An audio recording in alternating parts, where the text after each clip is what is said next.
And that's exactly what you want. Direction determines destination. Destination is not determined by hope. It's not determined by wish. Destination is determined by direction.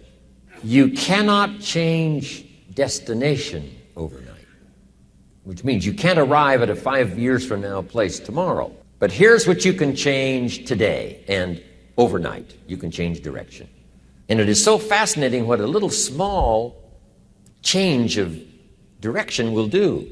See, most people don't go after what they want. They go after what they think they could get. If they had the money, if this worked, and if that worked, then they could get this.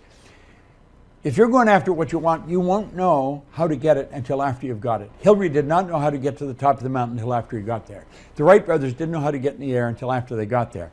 You got to help your teenager understand that they can't have anything they want. They've got to earn it.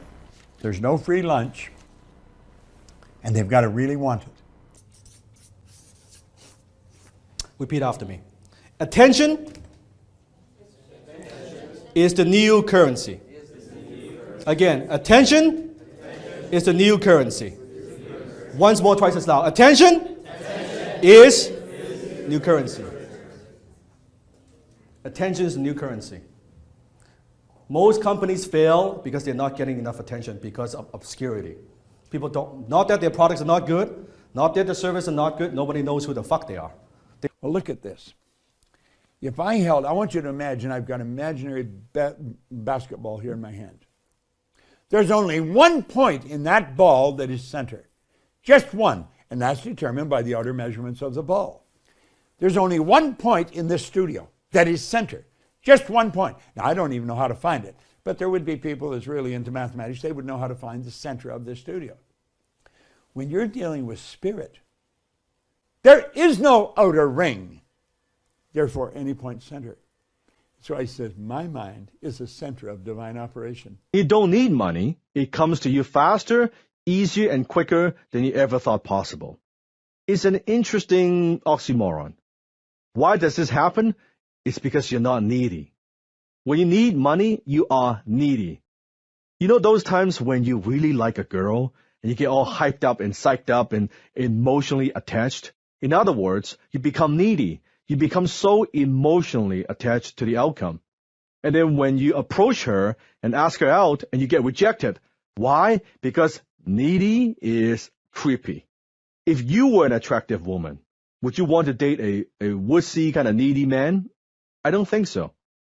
Instead, when you're just being yourself, you're casual about it, and you don't take it too seriously, and then when you ask her out, what happens? Boom, you score.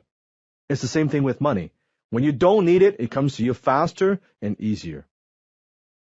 In this lesson, I'm going to show you how to memorize a list of words in order, and these are truly going to be a list of random words. So why am I talking about memorizing lists of words and starting with words? Well, words are the basic building blocks of the other things you need to learn. If you want to memorize a script, if you want to learn a language, if you want to build your vocabulary, if you want to give a speech without notes, if you want to remember names, they all require words. So we're starting with words first. If you follow my work, you know I don't smoke, I don't drink, and I don't do drugs. I don't even drink coffee, right? I drink like honey green tea, that's what I drink, and water. And maybe from time to time, you know, Coke Zero when I'm watching a movie or something like that. That's it. No drugs, no cigarettes, and no alcohol. This is very deep. So if you want to change, you want to stop any bad habits, any unhealthy habits, don't try to correct the habits. Change the core of who you are. When you can do that, the rest is easy. That's why God had you hearing this. I want to come into agreement with you. I'm believing for what you're believing for. I'm in agreement that the dreams God put in your heart will come to pass. That the right doors will open, the right people will show up, you will see favor, increase, and go further than you've imagined.